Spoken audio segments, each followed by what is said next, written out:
Assalamu alaikum and very good morning to you all of you my students. Today we are going to deliver a video lecture.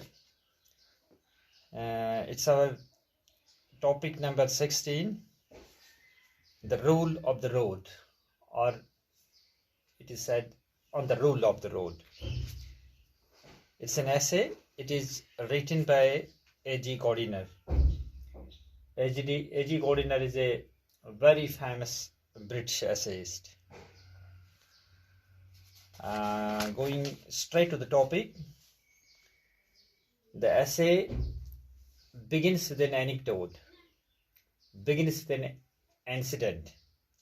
The incident is about a lady who is walking in the middle of the road in Petrograd, Russia, leaving all the traffic, all the motor vehicles in chaos and confusion. When she was asked that why she is walking in the middle of the road, the lady responded that she is a free woman. She could walk wherever she will, wherever she wish. But this was not a response from a reasonable citizen, because if everybody takes the liberty as a personal issue, as a personal affair, it means that the liberty of the others will be worstly affected. This is described or explained or talked about in the very first graph of the essay. Because the foot passengers are supposed to walk on the footpaths, when anybody walks in the middle of the road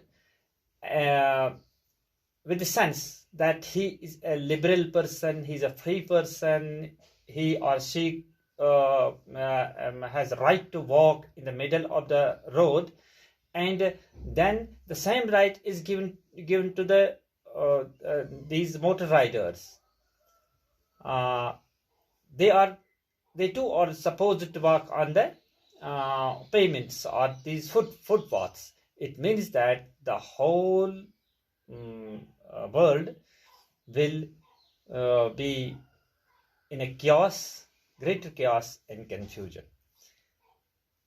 मतलब ये है कि जो writer ने पहला एक incident mention किया है फर्स्ट पैराग्राफ में, उसमें एक लेडी का, एक स्टाउट लेडी जो है, ये रोड के मिडल में पैदल चल रही है. जब इस लेडी को पूछा गया कि आप पैदल क्यों चल रही है, क्योंकि इसमें दो चीजें हो सकती हैं, या आपकी जान को भी खतरा हो सकता है, आप दूसरे की लिबर्टी को छीन रहे हैं, जो वहां पर व्हीकल्स हैं, गाड़ियां हैं, इनके इस मोमेंट में बड़ी दिक्कत पैदा होती है. तो लेडी का रेस्पॉन्स था कि वो बिल्कुल आज़ाद है, जहां उसकी मर्जी है वो चल सकती है, चाहे फुटपाथ पे चल सकती है, चाहे मिडल ऑफ द रोड में चल सकती है. लेकिन इसका मतलब ये हो गया कि ऐसी ही लिबर्टी का मुजाहरा अगर व्हीकल्स भी करें, जो लोग गाड़ियां चलाते हैं वो भी करें, तो फिर इनको आज़ादी है कि वो फुटपाथ पर भी ड्राइव कर सकते हैं. तो एज ए रिजल्ट क्या होता है कि हर एक की आज़ादी, पैदल चलने की आज़ादी पर भी असर होता है, इसकी मोमेंट पर भी असर होता है, और जो गाड़ियों का इस्तेमाल करते हैं, जो मोटर्स का इस्तेमाल करते हैं, उनकी आज़ादी पर भी असर पड़ता है. इस तरीके से एक बड़ा ही क्यास और कन्फ्यूजन अमल में आता है जो नहीं होना चाहिए. अब दूसरे पैराग्राफ में राइटर कहता है कि the modern man, the man, the meaning of the liberty has been taken not genuinely by the people, because he has used the word liberty drink, यानी उनको आज़ादी का नशा चढ़ गया है. When the people got liberty drink, they mesmerize or they overwhelm the freedom of the others. They take it personal issue, but it is not a personal issue, it's a social contract rather. जो आज़ादी है ये कोई personal issue नहीं है, बल्कि ये एक सोशल कंट्रैक्ट है. आपकी पर्सनल आज़ादी से समाज की आज़ादी पर कोई असर नहीं पड़ना चाहिए. ये बात हमें अपने जहन में रखनी चाहिए, क्योंकि पूरे का पूरा जो आइडिया है, जो कंसंट्रेशन है इस ऐसे में, वो इसी लिबर्टी पर है, आज़ादी पर है. तो अगर आगे हम जो राइटर ने बात की है, आगे बात की है कि इसका मतलब ये है कि जब आप दूसरे की आज़ादी को महफूज रखेंगे तो अपनी आज़ादी को आपको कुछ कम करना पड़ेगा, कर्टेल करना पड़ेगा, आपको कुछ कब्ज लगानी पड़ेगी इस पे. अब तीसरे पैराग्राफ में क्या है कि तीसरे पैराग्राफ में आप राइटर कहता है कि आप आज़ाद हैं, आप ऐसे अपने आप को कैसे एडजस्ट कर सकते हैं, कौन सा ड्रेस आप पहनना पसंद करते हैं, आप नंगे पाँव चल सकते हैं, आप लंबे बाल रख सकते हैं, जो भी है आपकी मर्जी है कि कब आप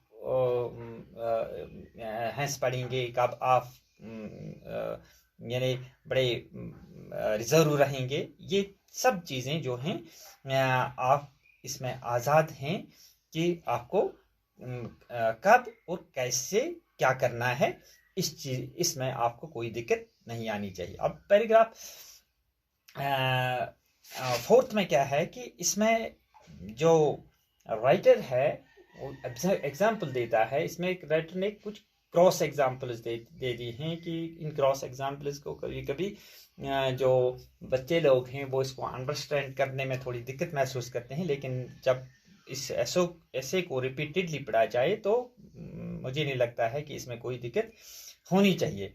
तो अब इस पैराग्राफ में, नेक्स्ट पैराग्राफ में क्या कर राइटर ने हमें कौन सी मिसाल दी है कि वो कहता है कि जब हम कोई म्यूजिकल इंस्ट्रूमेंट इस्तेमाल करते हैं, ट्रॉम्बोन इस्तेमाल करते हैं, या वो गाड़ी में जो वो हॉर्न लगी होती है, इसका इस्तेमाल हम करते हैं, तो इसका प्रैक्टिस हम करते हैं, तो इसका मतलब ये हो गया कि ये बजाने से, कोई म्यूजिकल इंस्ट्रूमेंट बजाने से आप तो खुद मज़ा ले सकते हैं, लेकिन आपको ये भी सोचना चाहिए कि आपका हमसाया जो है, आपका जो नेक्स्ट डोर नेबर है, या आपके आसपास में लोग जो बैठे हैं, इनकी आज़ादी में खलल नहीं पड़ना चाहिए. इनका चैन सुकून बिल्कुल कायम रहना चाहिए. आपका ये म्यूजिकल इंस्ट्रूमेंट जो है, या जो आपकी जो भी एक्टिविटी है, इससे दूसरे की आज़ादी पर कोई असर नहीं पड़ना चाहिए. मतलब ये है कि जो राइटर का कहना है, जो उसके राइटर के वर्ड्स हैं, इसका है कि there are lot of people in the world and I have to accommodate my liberty to their liberties. दुनिया में जो भी लोग हैं, अगर मैं अपनी आज़ादी को महफूज रखना चाहता हूं, तो मुझे औरों की आज़ादी पर भी ख्याल करना चाहिए. मेरी आज़ादी से उनकी आज़ादी पर कोई असर नहीं पड़ना चाहिए. नेक्स्ट में लिखता है, और एक इंसिडेंट का मुजाहरा वो इजहार करता है राइटर कि वो एक रेलवे एक कैबिन में वो था, and he was very attentively reading A blue book. when he was reading a book and somebody got into the cabin and he starts talking about his family affairs very loudly. This disturbed the concentration of the writer. इसे writer का जो concentration है वो खराब हो गया. It means that he take the ill advantage of his liberty of talk or freedom to express his views. यानी जो भी उसने आज़ादी का मतलब लिया था बात करने का, उसको वो आज़ाद है, कहीं भी वो अपनी बात कर सकता है, अपने इस ख्यालात का इजहार कर सकता है, लेकिन उस तरीके से उसने बात की कि राइटर का जो कंसंट्रेशन था वो खुद खराब हो गया. उसने फिर अपनी किताब उसे बंद करनी पड़ी और वो इस यानी उस शख्स को वो कुछ कहने से भी उसने माजूरी जाहिर की कि वो खुद ही वो शख्स इसको खुद ही समझना चाहिए कि उसे ऐसे अंदाज में बात नहीं करनी चाहिए कि जैसे वो उसने अपने बेटों के बारे में भी इजहार किया, अपने घर के बारे में भी इजहार किया. वो बड़ा यानी बरमला इजहार कर रहा था कि अपने उसके जो बेटे हैं, उसके ख़ानदान के लोग जो हैं वो कैसे बहादुर लोग हैं, वो वॉर्स में या किसी जगह कैसे उन्होंने इजहार किया था. तो इससे राइटर का पूरा कंसंट्रेशन जो है वो डिस्टर्ब हो गया. तो इसमें कुछ टर्म्स का राइटर ने इस्तेमाल किया है. फॉर एग्जांपल इसने इस्तेमाल किया है in hours worth means very hard study for in hour. Blue book का इस्तेमाल किया है. ब्लू बुक का मतलब है कि ये एक पार्लियामेंट्री और एक प्राइवी काउंसिल रिपोर्ट होता है जो कवर की हुई है ब्लू, जिसका ब्लू कवर लगा होता है, उसका नाम दे दिया गया है ब्लू बुक. तो कुछ ऐसा ही उसने ऐसी टर्म्स का इस्तेमाल किया है. अब एक उसने according to writers code, the mistake of the Germans made if only the Esquith had, the sort of stuff. I had heard it all before. Oh, so often. I was like a barrel organ drowning out of an uninteresting song a long ago. Last में writer ने कहा था, उसने Asquith जो इस किसी ज़माने में ब्रिटिश का प्राइम मिनिस्टर हुआ करता था, उसका जिक्र उसने किया था कि कैसे जर्मन्स ने अपनी उनकी मिस्टेक से यानी उन्होंने अपने आप को यानी मुश्किलात में डाल दिया था, उनकी आज़ादी फिर सलफ हुई थी. कुछ ऐसे ही ख्यालात का उन्होंने इजहार किया है. अब दूसरे आगे जब आगे राइटर जो बात करता है, आगे भी वो इन्हीं ख्यालात का इजहार करता है कि एक पर्सन जो है अगर वो एक ब्लैटेंट ग्रामोफोन लेता है संडे आफ्टरनून में और उसके जो घर के विंडोज़ हैं या स्ट्रीट्स में वो इस्तेमाल करता है, तो इसमें क्या है कि इसकी इस इजहारी राय से या उसकी इस डिस्प्ले से, उसके शो से क्या होता है कि दूसरे इंसानों की आज़ादी जो है वो सल्ब होती है, वो बर्बाद होती है कि हमें कुछ ऐसा नहीं करना चाहिए कि जिससे हम दूसरे की आज़ादी को पर असर डाल सकते हैं. कोई कमज़ोर है, कोई बीमार है, कोई पीस चाहता है, सुकून चाहता है, कोई नींद में है. इन तमाम लोगों के लिए ये है कि हमें इनकी पूरी आज़ादी का ख्याल रखना चाहिए. हमें ऐसी एक्टिविटी का मुजाहरा नहीं करना चाहिए जिससे उनके सोने की आज़ादी, उनके रहने की आज़ादी, उनके बात करने की आज़ादी किसी वजह से वो मुतासिर होगी। और लास्ट में क्या है कि राइटर कहता है कि जो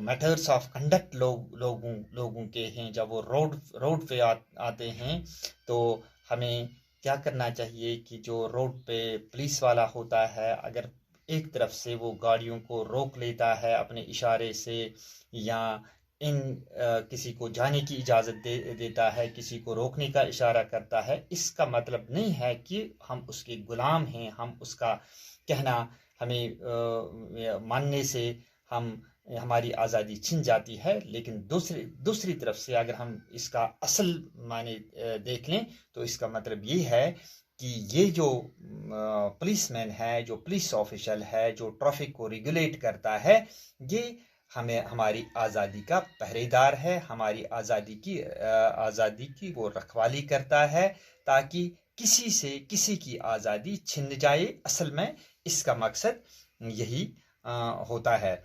बहरहाल जो भी राइटर ने आर्गुमेंट्स दिए हैं या क्रॉस आर्गुमेंट्स दिए हैं, फॉर एग्जांपल लास्ट इस पैराग्राफ में उसने कहा है, it's the small matters of the conduct in the observance of the rule of the road that we pass the judgment on ourselves and declare that we are civilized or uncivilized।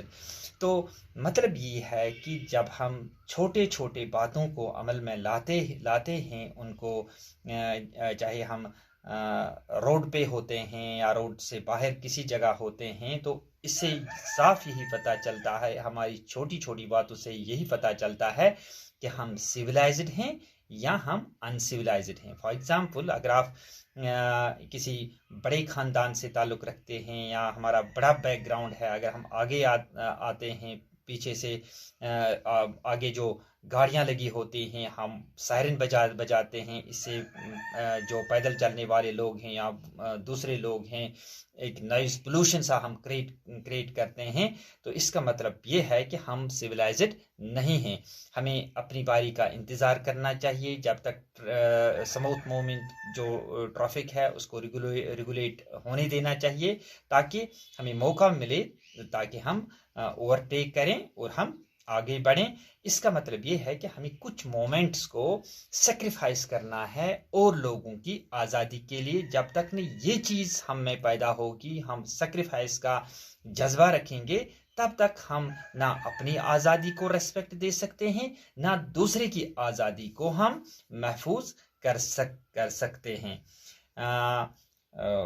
Last में लिखा है, I am sure to explain to his neighbor where the French went wrong and where the German went ditto, but he will do it in a way that will permit me to read my blue book in undisturbed। यानी जो गॉर्डिनर कहता है कि railway इस cabin में जो इस शख्स ने मुझे डिस्टर्ब किया था अपनी बातों से, अब मुझे कहाँ उसे ये बहुत बड़ी दास्तान वो बतानी पड़ेगी कि लोग कहाँ से कहाँ गलत, यानी जर्मन लोगों ने कौन सा चीज़ सही किया था, कौन सा गलत किया था, जब वो इन कन्फ्रंटेशन फ्रेंच लोगों के साथ थे। मतलब ये है कि फाइनल में यही है कि जो राइटर का जो थीम है कि हम लिबर्टी को एज ए लिबर्टी ले लें, इसको सोशल कंट्रैक्ट में ले लें, इसको एक पर्सनल इशू ना ले लें, इसको हम औरों के जो राइट्स हैं इनका हम ख्याल करें, इनको हम प्रिजर्व रखें, हम अपनी खुदगर्जी से अपनी लिबर्टी का गलत इस्तेमाल ना करें। Thank you.